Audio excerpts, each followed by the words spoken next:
Good evening. My name is Todd Green. I'm an associate professor of religion at Luther College in Decorah, Iowa. I'm also the current director of the college's Center for Ethics and Public Engagement. And I want to extend a warm welcome to everyone this evening who's joining us from the Luther community and from the broader public. Tonight, we will feature a presentation and a discussion by Dr. Storm Bailey, who is professor of philosophy at Luther College. The title of the presentation is Tragic Politics and the Just Society.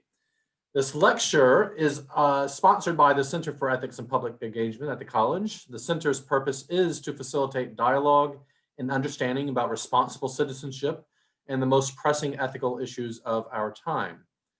Let me now offer a bit more of an introduction to our speaker tonight. Dr. Storm Bailey, again, is professor of philosophy here at the college. He's also currently the research fellow at the Center for Ethics and Public Engagement. Dr. Bailey's interest in the intersection of ethics and political theory has led him to work on toleration and the foundations of liberalism, the challenge of church-related higher education, and the nature of college classrooms. He's currently working on a project titled My Servants Would Be Fighting, a meditation on the gospel and the kingdom of the world. In his lecture for this evening, Dr. Bailey proposes that even though every society can be more just, no society can be perfectly just. The question, therefore, arises, can recognizing this tragic fact be a basis for dialogue and mutual respect without being a shield for perpetuating injustice? I know I speak for others joining the event tonight and saying that we are looking forward to hearing how Dr. Bailey works through this question. Let me take this opportunity here at the beginning to remind everyone who's tuning into this event live that as questions come to your mind, please submit those questions using the Q&A feature on Zoom. And we behind the scenes will do our best to gather those questions and to ask those questions to Dr. Bailey as time permits. Without further ado, let me turn things over to Dr. Bailey. Dr. Bailey, the floor is yours.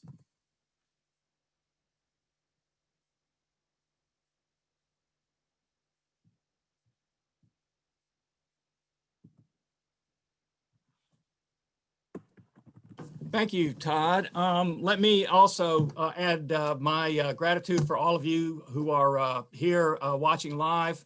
For those of you who are nearby, I wish we could be in a room together. For those who are far away, I'm grateful that you are able to make this connection in this way. And let me also say, I am very grateful. There's a bunch of people working sort of behind the scenes here to make this video link work, and they have been tremendously helpful, and I'm very grateful for that. While I'm expressing gratitude, let me also say that I'm grateful to the college for a sabbatical leave last fall, and to the Center for Ethics and Public Engagement that supported continued work for me in spring of 2020 as the center's research fellow. I'm especially indebted and want to acknowledge it here because the project they supported wasn't primarily directed towards the bulk of the Luther community, and it wasn't primarily directed towards professional philosophers. Still, reflecting the generosity of spirit that characterizes the college and the liberal arts, they supported my project, which is directed to my fellow evangelical Christians and seeks to articulate a vision of politics and political participation based on evangelical values and biblical understandings. Let me say that I don't assume that everybody participating in tonight's lecture shares evangelical commitments. My intention for this talk is to present an aspect of my thinking which I think will be of general interest and hopefully of some use independent of the larger philosophical or religious context from which anyone might engage it. I'm happy, of course, to discuss my evangelical conclusions and commitments if there's time and any interest during the questions, but I don't think that those commitments are necessary to appreciate or embrace the central point of tonight's lecture. That point is that politics is unavoidably tragic. I'm using politics here to refer to the processes and decisions related to government and public policy. There are some writers who are eager to bring out conceptions of politics close to the roots of the polis or the community of shared values. And they call what I'm talking about mere statecraft. And I don't object to that. I do value very highly that richer sense of community. And I agree that something about our humanity needs it to flourish. As a Christian, this is one aspiration I have for the church. But civil society in our time and place, and maybe in all times and places, is not the sphere of that communal life. It's the sphere of mere statecraft, politics in the everyday sense. I'm talking about politics in that everyday sense. It's because our shared public life isn't characterized by shared values that I think we need to talk about politics as tragic. Because we're in the aftermath of a significant and contentious election, let me just stop and explicitly say what I hope is obvious. My account of politics as tragic doesn't reflect a judgment on the outcome of this election at any level. It isn't dependent on any particular political action or event. Can't be, since what I'm aiming to say is about all political actions and events. So by tragic, I don't mean merely bad or lamentable. What I have in mind is something like tragedy in the literary sense. This includes a sort of inevitability rooted in the largest sense in the gravity of the human condition, and in a very practical way, in the dilemma of competing goods. Competing goods pose tragic choices when we're forced to choose between valuable ends that can't simultaneously be pursued or enacted. Something good is inevitably lost when we're faced with a tragic choice, since the attainment of one significant good comes at the cost of another in some degree. Now, let me quickly add that a decision being tragic in this sense doesn't mean that the decision can't be right or wrong. It just means that even if a proposed course of action is wrong, something good may be lost when we don't do it. And even if a choice is obligatory, it may unavoidably bring some evil along with it. The good that we miss in either case is grounds for regret, but not for moral guilt. Now, all this may be so commonplace as to seem unworthy of attention, but I want to briefly consider one implication, one that Professor Green already mentioned, that a perfectly just society is impossible. Let me give two qualifications on that claim right up front. First, the fact that a perfectly just society is impossible doesn't mean that any society is as good as any other. And second, the fact that a perfectly just society is impossible doesn't mean that our society or any society can't become more just than it is now. I'm not arguing for inaction in the face of injustice.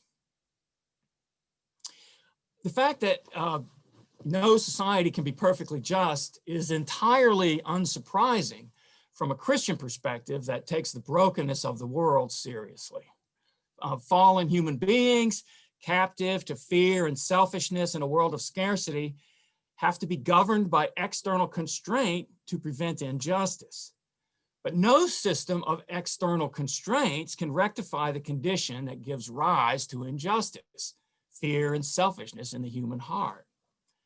The necessary imperfection of social order that follows is compounded by the fact that these same humans, we who must be governed, are also the bearers of inviolable dignity, which demands respect even as we are forced by the sword to peace. That's the tragic brokenness of the world from this Christian perspective. Political theorist Glenn Tender has said that only Christianity can explain the reality of our political circumstances, given its affirmation of the simultaneous exaltation and fallenness of every person. Tender's claim may or may not be true, but I'm not relying on it here. Instead, I'm framing my argument in terms of competing goods. The idea of competing goods suffices to show that perfect justice is not attainable in the societies we create. One simple example is this. Respect for moral autonomy of persons demands that they sometimes be permitted to do what is known to be wrong. Here's a more complex example. Focusing on the individual moral autonomy of persons hides collective interests and structural forces that contribute to defining or distorting the justice of any social arrangement. Yet the moral autonomy of individuals is necessary to hold people responsible to act justly or for having acted unjustly. These examples reveal the sort of tension that makes political decisions unavoidably tragic, since in practice, every policy entails the subordination of one good to another in real circumstances. Let me note that the tension between competing goods isn't confined to individual decisions or individual policies in isolation either. Over time, the prioritization of one kind of good can begin to coalesce with that of others in systematic ways. Just a couple of weeks ago, I heard a talk in which the deep polarization of US society was described in terms of moral languages. One language aligns commitments on competing goods around expressive rights, such as dignity, on distributive or structural conceptions of justice, and on emphasizing the state as corrective. Another language emphasizes possessive rights, such as property and liberty, and looks to government as protective of these negative rights. The differing moral dialects were said to have overlapping vocabulary, but with different meanings.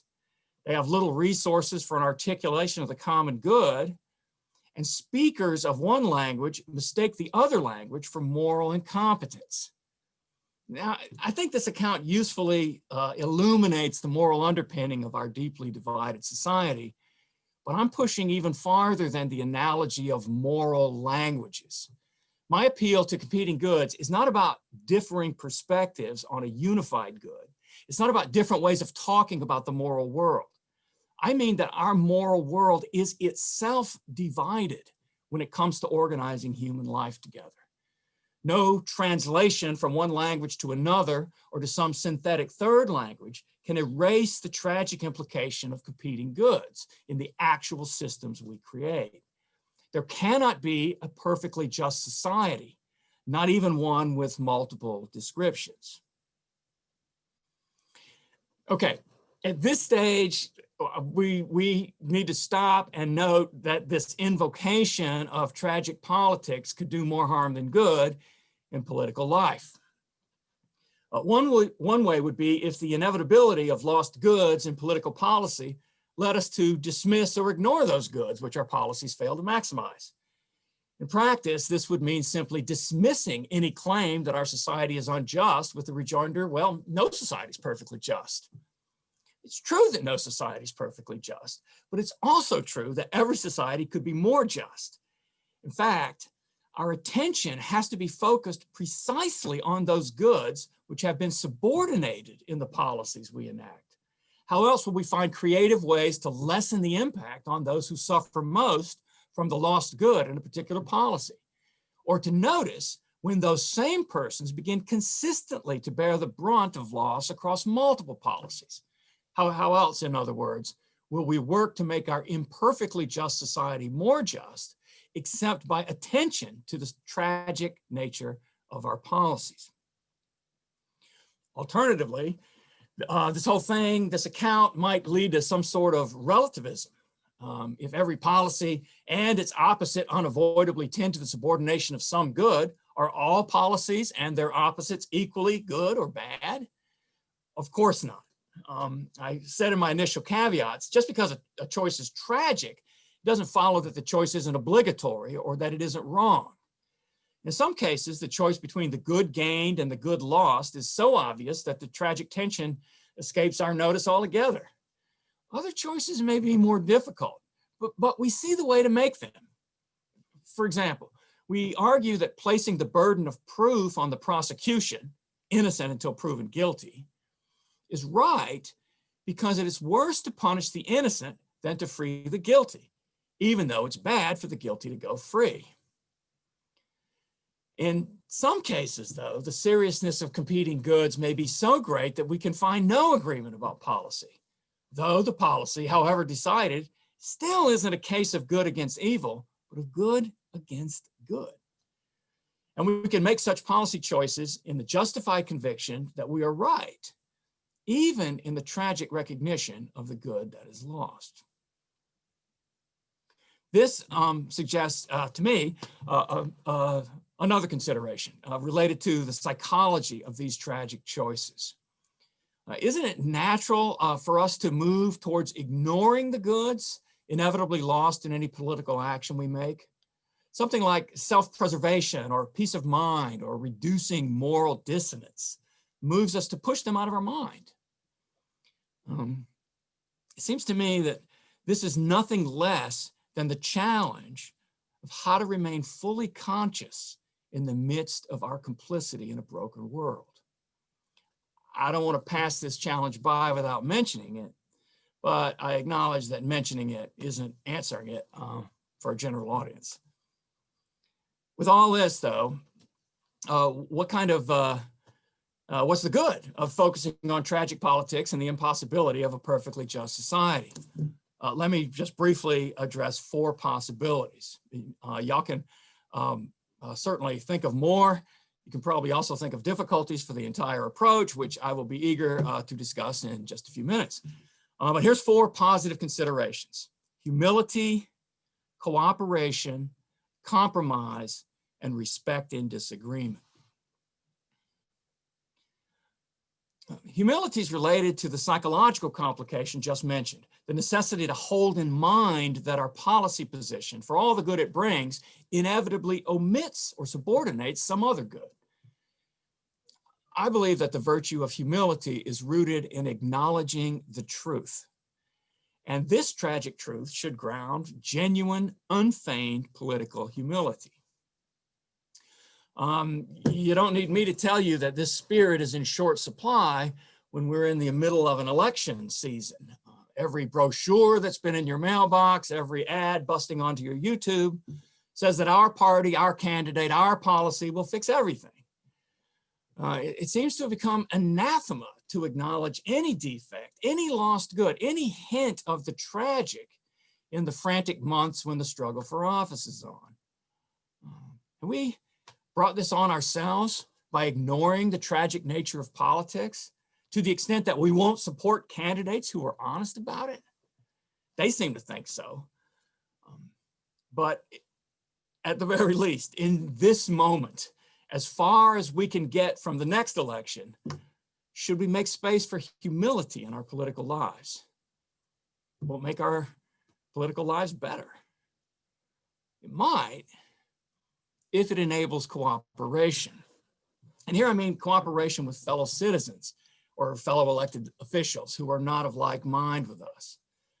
Can acknowledging the tragic nature of politics provide the moral space to work in partnership with those who we sincerely and perhaps correctly believe to endorse the wrong policies or parties?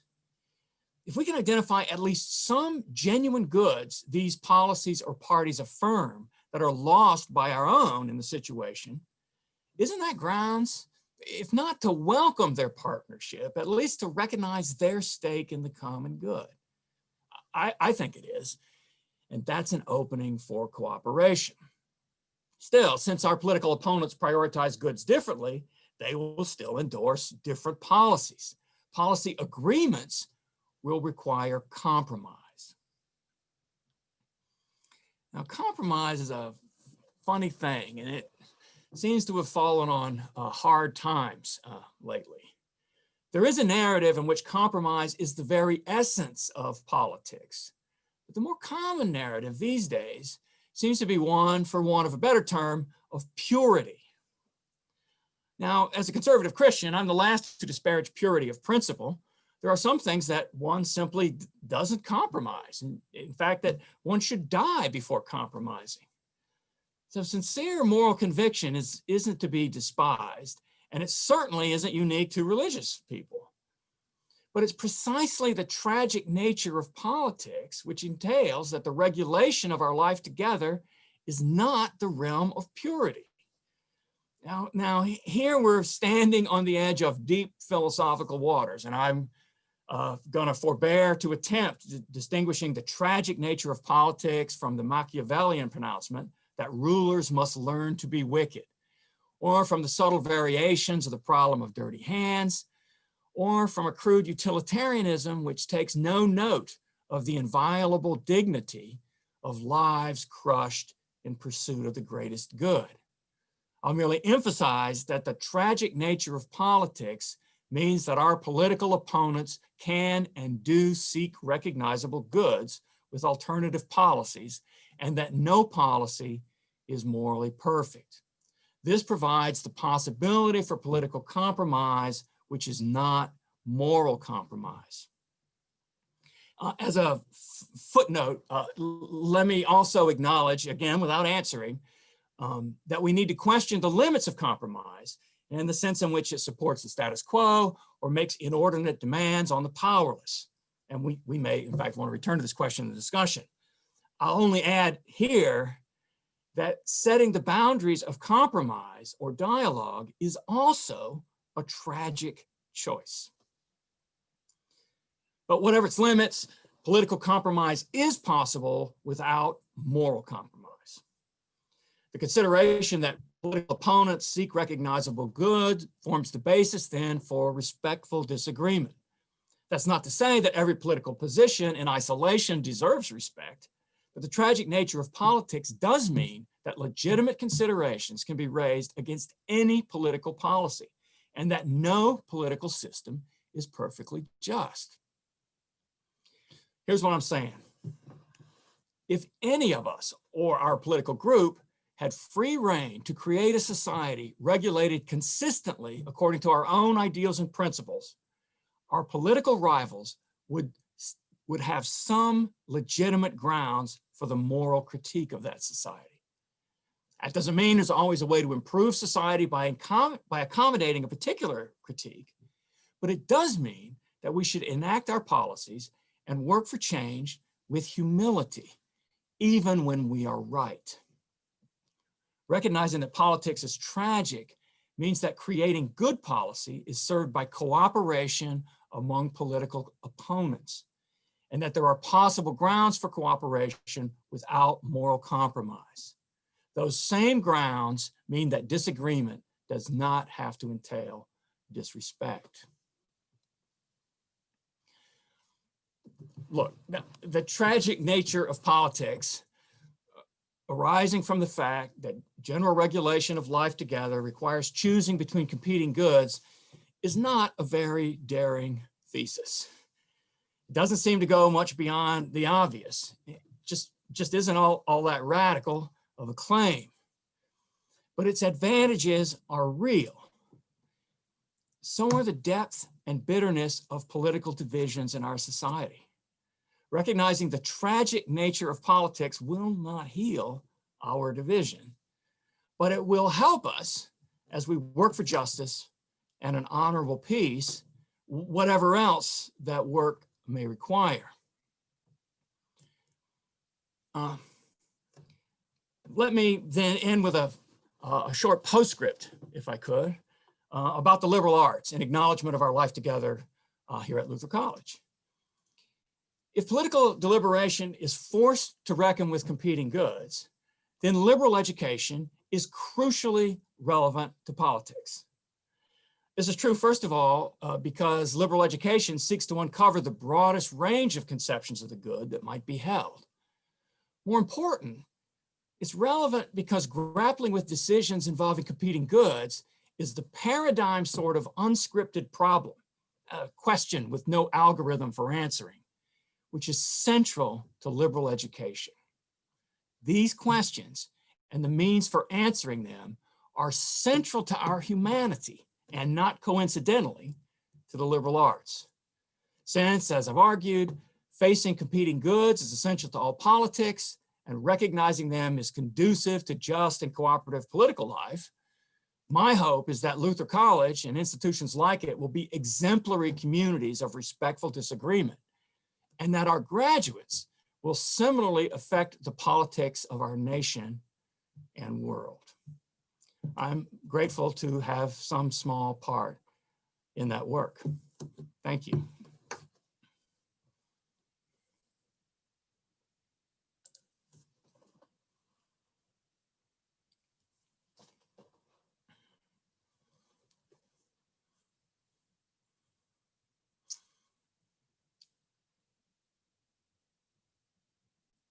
I hope that now, I hope you've been thinking of questions, and our questions are going to go through the Q&A, and Professor Green is going to take over and forward those along to me, and we'll see what we can do with them.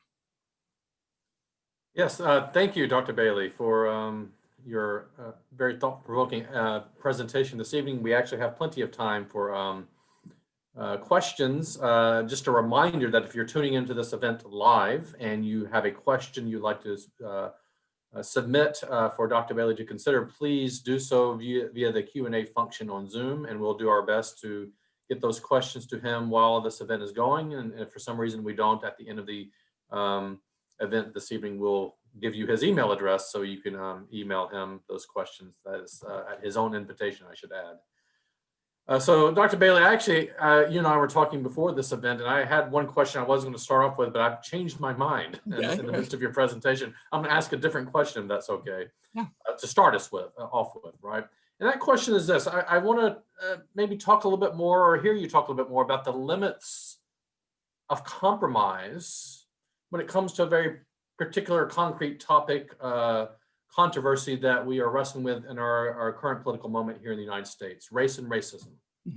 Just as an illustration, what would you say to those political actors and activists who see that there are no recognizable goods offered by those whose policies or positions result in, say, voter suppression or in affirmation of white supremacist groups, right? How is cooperation without moral compromise possible for those political actors and activists committed to the work of anti-racism?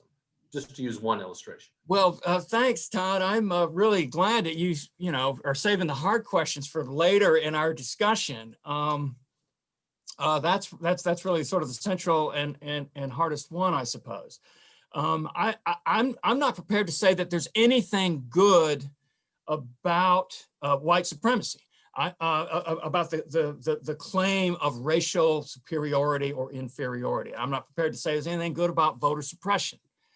And so I recognize that those who are the object of these injustices are threatened in a very real way, maybe even in some circumstances existentially threatened by these policies. I'm not trying to sweep that under the rug or make light of that.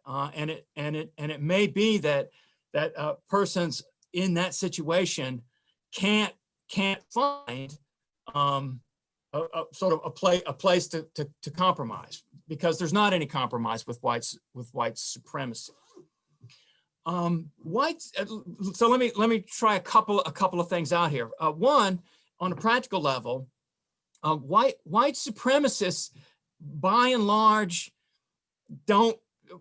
advocates of white supremacist policies don't seem to me, by and large, to be saying, yes, I'm a white supremacist and this is my policy. Some do, right?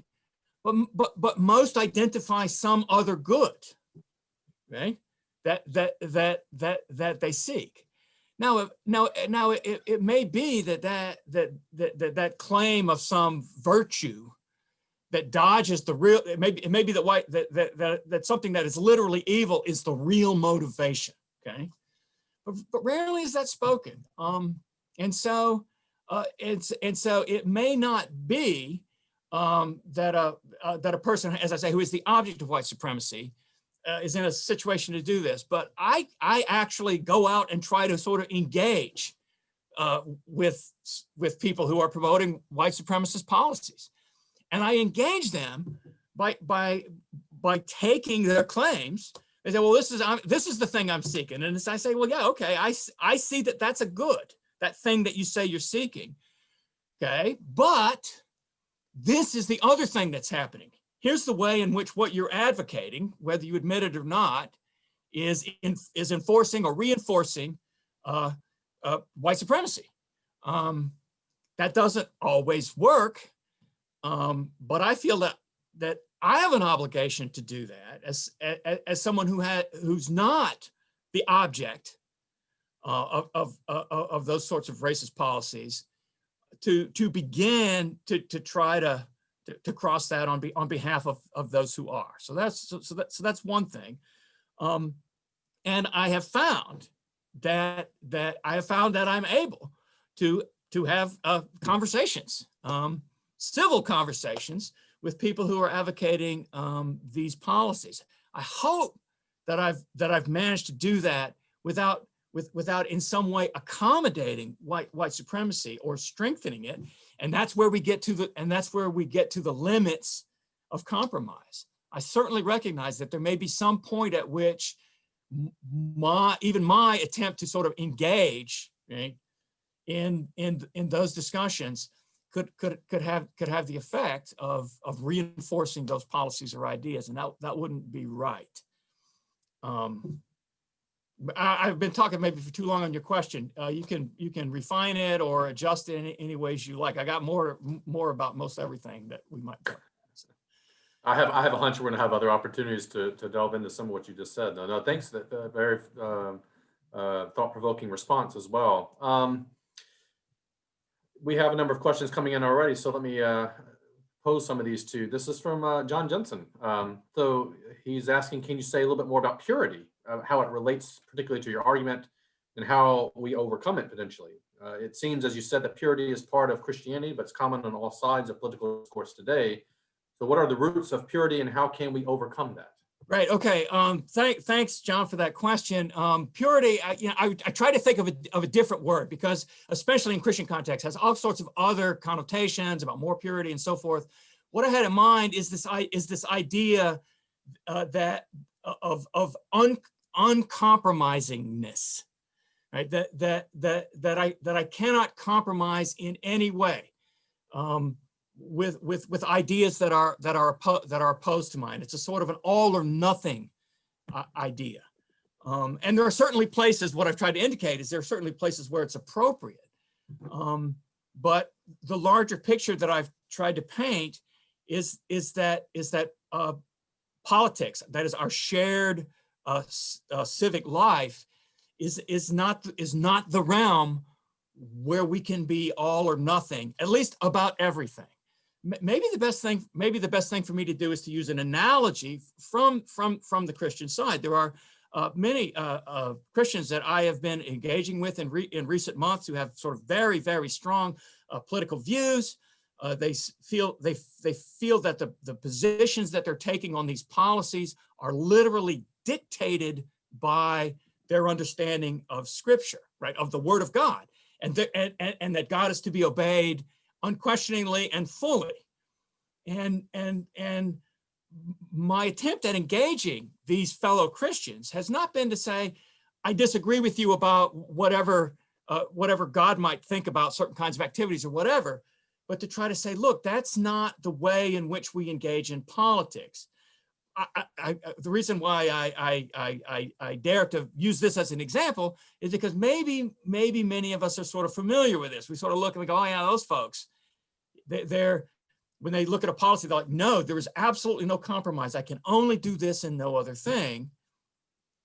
And I'm trying to, and I'm saying that I think we do that all around the sort of religious or philosophical and political spectrum, right? We say there is absolutely no compromise on this principle. I mean, maybe, look, I can't go too deeply into political actual policy, but maybe there was a time when people were signing some pledge about never increasing taxes, right? That's a version of purity in the sense that I'm talking about, that no, this is never to be done. But there are things that are never to be done. But in terms of political policy, that approach to it is what puts us in gridlock, is what puts us in saying, no, there's no compromise here.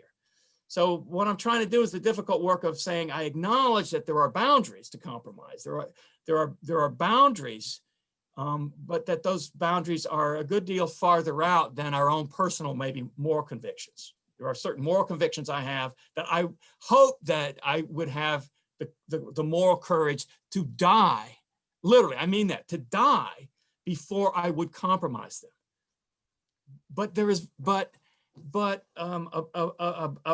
what the Iowa legislature should do, that's not going to get us very far if we all enter the discussion at that level. Does that make sense? Feel free to sort of follow up. No, that does. That does. I appreciate that. I do. Yeah, plenty of questions coming in, so I'm going to try to keep touching on some of these because I think we'll keep fleshing out these points. Here's one question from a viewer who, again, is trying to think about your talk and concretely how to respond to people who are different, right? Back to this issue of are there places where you do or don't compromise? Mm-hmm.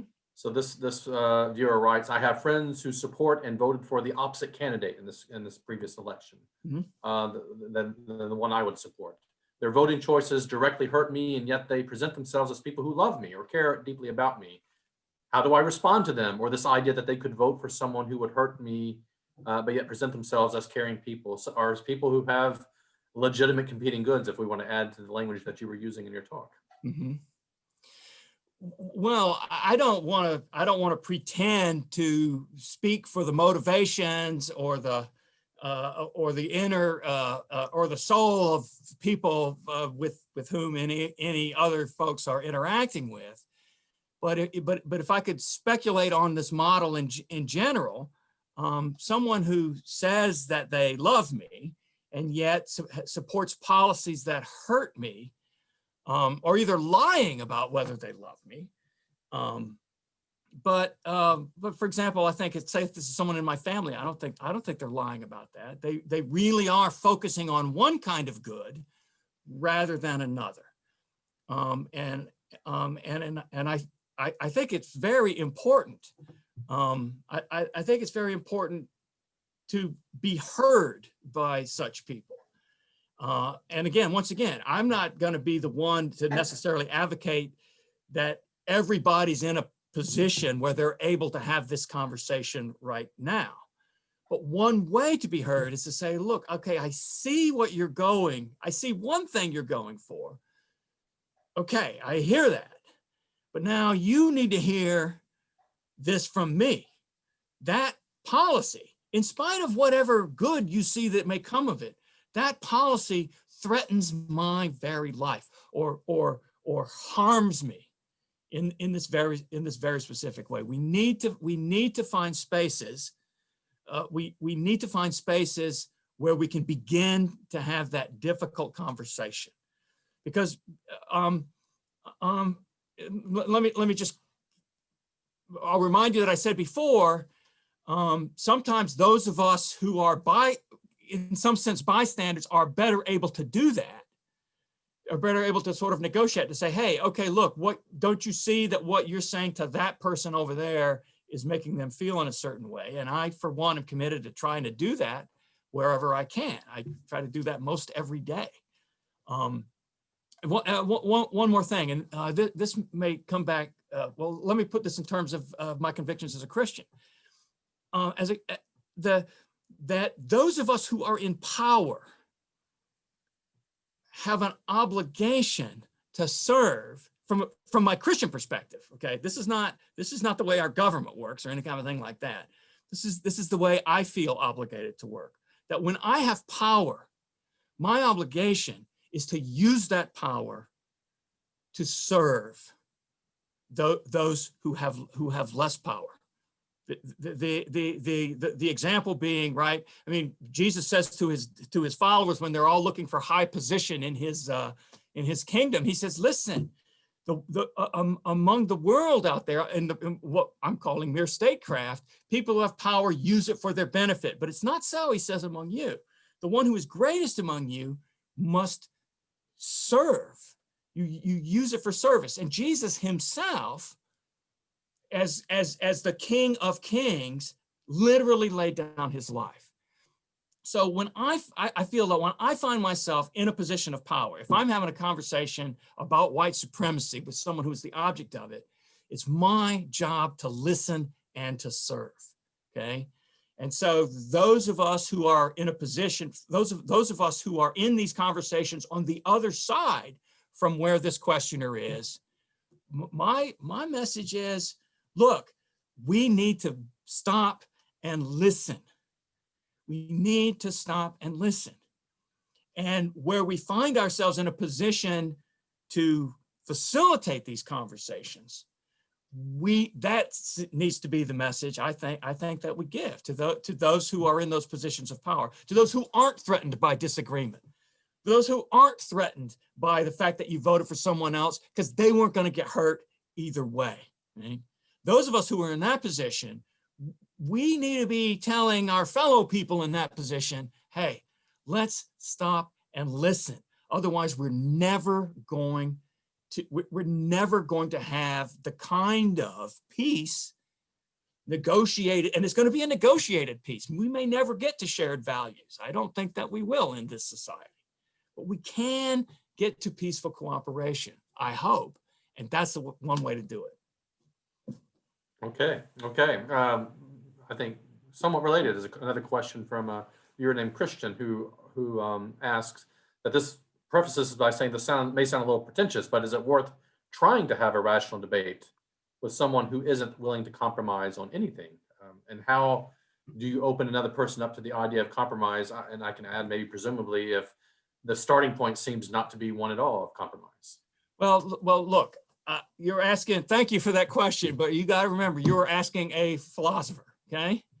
And so the question, is it worthwhile to even try to have a rational debate? The answer is yes. And let me offer an argument for that, a simple argument. The alternative is war. The alternative, if we cannot simply go and live in different places from each other and never be together, the alternative to rational debate is fighting. Now, there may be a time and a place where we have to fight for justice, but we have to try rational debate first. I'm not trying to sort of sit here as a philosopher, an old white guy saying, oh yeah, everybody just go out and, hold hands and compromise. I'm trying to go to people every day and have this conversation to say, look at the division in our society, look at the way in which we are going into these discussions. And how can we do this differently? And who is being hurt by this? To what extent are the policies that we are advocating, we're advocating them for our own benefit, no matter what we say. I'm committed to doing that because I understand. I think I understand what it's like to be in a position where that just seems like an impossibility. And so I don't think it's fair for me to just say, oh, sure, rational debate is always the primary thing without my trying to create the conditions where rational debate doesn't mean it's impossible. If you did not hear Professor Guy Nave's chapel talk, was it just last Friday? Hopefully there's a recording of that out there somewhere, but he talked about this very thing of the risk that's required to engage in dialogue across these boundaries of power. And now that's when there's boundaries of power. Other times, and let me just say, other times we just get on our high horse and say, look, the people who disagree with me are evil or stupid, and I'm not going to talk to them. Get off it, okay? Because we've got to live together or we got to fight. Okay, thanks. Question here from Paul Gardner. Does the close connection between conservative Christians and the Republican Party make political humility or compromise and cooperation more difficult than it would be if it were not for this close connection?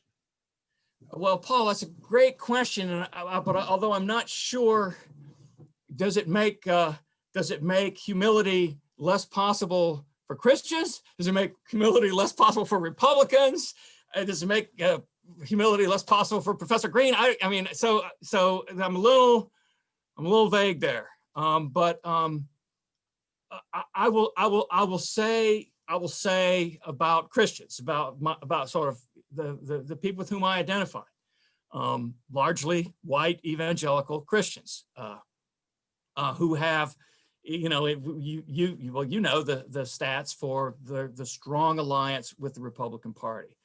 I am in regular conversation with with friends and strangers who are in that circumstance. And I will tell you that my approach is not to say why it is that any particular person shouldn't be a Republican or should be a Republican or anything else like that.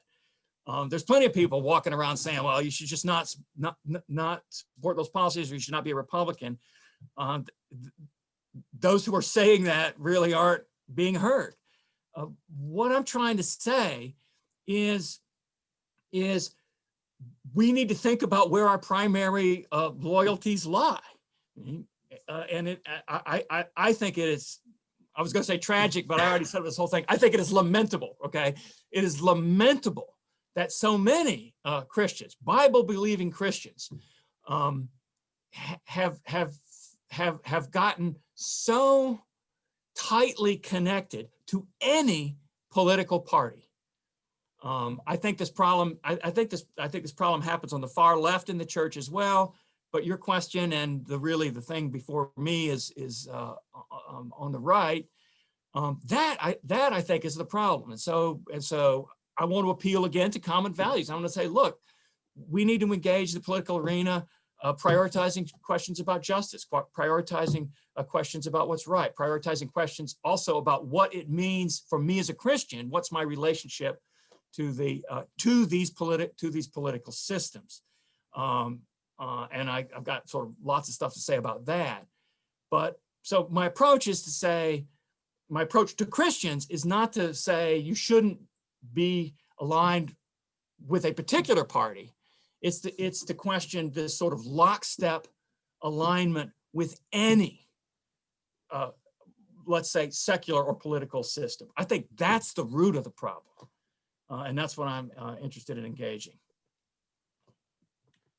You know, looking at the questions that are coming to us, Dr. Bailey, I've noticed there's a lot of people who are digging into this theme of humility that you addressed in your talk. So I'm going to ask another question on this from this Gabriel McKelvey, who writes and asks, much of political discourse revolves not around the idea that an opposing view necessarily is evil or wrong in a moral sense, but that an opposition is ignorant or literally incorrect. So if at least some of the accusations of ignorance are correct, or that there is ignorance that goes unseen, what role does education play in encouraging political views? How should educators balance humility in their own views with trying to instill political savviness in their students? Is there ever a place for trying to teach political rights and wrongs in a school, in a college or university? I have a hunch this is a question that's right up your alley. Wow, it's a great question. I'm not sure how much justice I could do it right here and now, but I love it. I love the question. Okay, sometimes our disagreement with our political opponents is because they're ignorant. We just think you're ignorant. You don't know this. On a practical level, and I think we could put this inside the classroom as well. In fact, let me do that. I teach classes here at Luther. Gabe's been in some of them. So I can walk into the classroom, and by and large, I mean, one of the reasons they give me the money is because I supposedly know stuff, right, that other people don't know, right? So suppose I walk in there and I'm just like, somebody asks a question. I'm like, well, you're just so dang ignorant. That's your problem. You don't know anything. So be quiet and listen to me. Now, maybe there's a time and place for that in the classroom, but I just don't tend to roll that way. I don't think that helps. I don't think that affirms anybody's humanity. I don't think that engages the reasons why they came to that class. Right? They came to that class because they're seeking something good. Right? And I want to look for that. I want to touch on that. I want to say, look, I see what you're after. I see that you're after some good, or you tell me what good you're after. You tell me how you got this idea and why you think it goes that way and why you want to go the way that you're going. A person I hope in my class, and I believe in the political arena, who I approach that way is going to want to talk to me, right? He's going to open up and say, well, look, okay, well, wait a minute, you saying I'm not right about this? How can I know more, right? They're going to open the door to knowing more, to exploring more. But if I just come across as, look, y'all just need to shut up and listen to me because you're ignorant and I'm not, education isn't happening, okay? And in the political arena, we're not communicating. We're not creating the grounds for cooperation or compromise, which, friends, are essential to our life together. Right? We just can't get it all our way. We got to work with other people who disagree with us, right? And demeaning them is not the way to do it.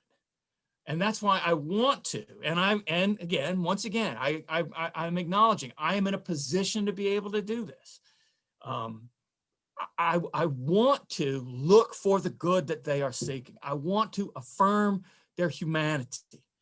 They're normally not actively trying to destroy me, literally, right? Okay, so I get that.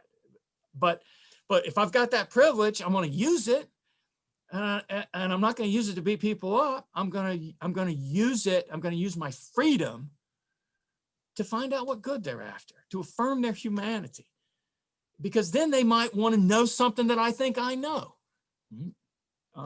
And I really appreciate the question that connects that to the classroom. My life is devoted to making spaces in classrooms where we can do that together. So thanks. Here's a question from Eric Bach. It seems that this framework assumes a shared epistemology. To be able to see the trade-off between goods, there must be a shared understanding of reality to some extent. Otherwise, the trade-offs can be dismissed as quote unquote fake. Yet this seems to be increasingly unlikely in a world of separate news sources, separate social media networks, sorted neighborhoods, right? So how do we recreate shared epistemic communities? Well, okay, Eric, obviously, of course, man, you got the question, you're spot on there. And really, I don't know how many of you do this on a regular basis, but I find myself, in the political stuff, in some of the scientific controversies we're in right now, I go into these different spaces, and they are different. They're operating on the basis of different assumptions. They're different epistemologies, as Eric has pointed out. And it seems to be an unbridgeable gulf, right? If we don't have some common thing to say what counts as evidence or what counts as true. But maybe here we can lead with this moral notion. That is to say, with affirming. Now I guess in a way I'm just going to slide back to the previous answer that I was giving, by affirming the humanity of others. And one of the way we do that is by listening to others. Okay, that if we spend all of our time in one sort of mode, one of these epistemological worlds, and simply dismiss everybody that's in the other one as corrupt or evil or ignorant or whatever, how are we ever gonna? We have to share a common humanity in order to begin to listen to one another, right? To say, well, look, tell me why you think this. And at the bottom line, if we don't, at some point, someone's going to say something and someone's going to say, well, I don't think that counts as evidence, and we can't persuade each other any farther. But if there's any hope of making even slight progress there, because I also think, right, that these sort of totalized accounts of reality have an epistemic version of this tragic dimension. None of them they're probably not entirely right or entirely wrong. Now, you're a biologist and you probably know I'm wrong about that, but there's got to be something there, right? Something we can find in common. But at the very least, I want to say to someone who's occupying a different epistemic world from me, I want to hear you. I want to live with you, and I want to hear you. And to the extent that I'm able, I'm committed to trying to bridge those epistemic worlds, right? To try to be in them enough. You can't do it in all of them, but you sort of pick your battle maybe, so that you're able to serve as a conduit, right? I find myself in conversations where I say, okay, look, everybody here agrees about that, but over there, everybody says this. How do we bring that in? How do we adjust these? How do we figure out what's true? Because everybody claims to care about what's true. Mm-hmm. So there you go. We can try to work to bridge those epistemic worlds. We can try to reach across them by listening to one another, by affirming our common humanity, and the fact that we all care about making things better in some way, even in some weirdly distorted, misguided way. People are trying to make things better, even when they're wrong. Now, sometimes they're just trying to serve their own interests, but they usually say they're trying to make things better, and I'm willing to go with it, to engage in a conversation. Sorry, I know it was a fantastic question, Eric. It was a start, maybe. Well, there are a lot of great questions tonight, and we're getting close to the end of our time. Maybe you can squeeze in one more. I'll go to a question asked earlier by David Faudet. He asked, could you apply your 4 principles to one of a couple of different political situations, such as the disagreement about abortion rights between individuals who see full humanity starting at conception versus those who see full humanity only starting at the age of viable birth? Or could you apply them to the disagreement about the development of protected lands between those who say the environment only has a utilitarian function versus those who say a particular environment having its own moral and life status equal to that of humanity? So, or something along those lines, right? So something, again, another concrete illustration of contentious political debates that we have that are very much part of this political moment. Well, thanks for the question, David. Obviously, what I would try to do in any of those cases, and I think that there are evident competing goods, right? For those who would call themselves pro-life, the very notion, the very notion that humanity, right? That the status of humanity and being a rights bearer is something that is simply conferred on some otherwise human entities at some time or other in some sort of an arbitrary way is shocking. And there is sort of very morally charged language to describe that. And that's something that people who describe themselves as pro-choice, I think, need to really see. On the other hand, any policy that we create, a policy of let's say just simply making abortion illegal, leaves tremendous injustice in the sense of what are we gonna do with the rights of women who are pregnant and men just walk away, right? There's a certain kind of inequality there. There's a certain kind of unfairness that has to be addressed and can't be simply swept under the rug by saying, well, that ought to be illegal because it's killing. Now that doesn't tell you what position to take, but it does, it seemed to me, begin to form grounds for saying, look, if I'm going to take a pro-life position, I have got to take seriously the fact that that the policies that flow from my position look like they're hurting people, right? They're allowing a certain kind of injustice to go on. And of course, plenty of people here in the group could multiply the kinds of hurts and injustices that might come from a legal restriction on abortion. But at the same time, this idea that well, a person deserving of rights is up to somebody or other's choice, is also, I think, needs to be recognized that people really see that as morally abhorrent, and that people aren't advocating to make abortion illegal for evil reasons. Mm-hmm. Even if it has the effect, say, of harming women. Right? When we use the language of you're doing nothing else but simply trying to abuse or oppress women, I don't think that's true. And I don't think that is, and so, and even where it might be true, the people who are doing it aren't putting it that way. And so if we're going to have a conversation about this to really try to make our society better in terms of policy, we need to have a certain, and just go through the thing, a level of humility. Now there may come a point where there's going to come a point where we have to make a policy. And there are plenty of people that are uncompromising on both sides, right? They're just like, no, right? It's all or nothing. And it may be that that we could make lots of people's lives better if we had some sort of a compromise policy. Maybe I should have picked the other one, but there's a brief example. No, thanks for your response on that, Dr. Bailey. Thanks actually for your response to all these questions. I wish we had more time, but we are at the end of our time.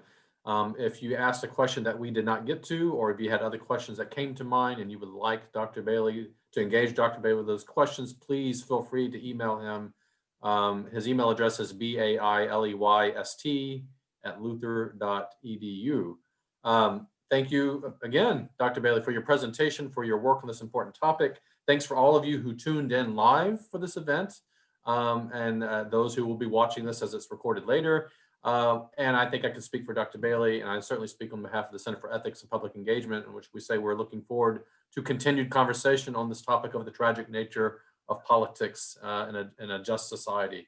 Thanks again, everyone, for tuning in. Have a good evening.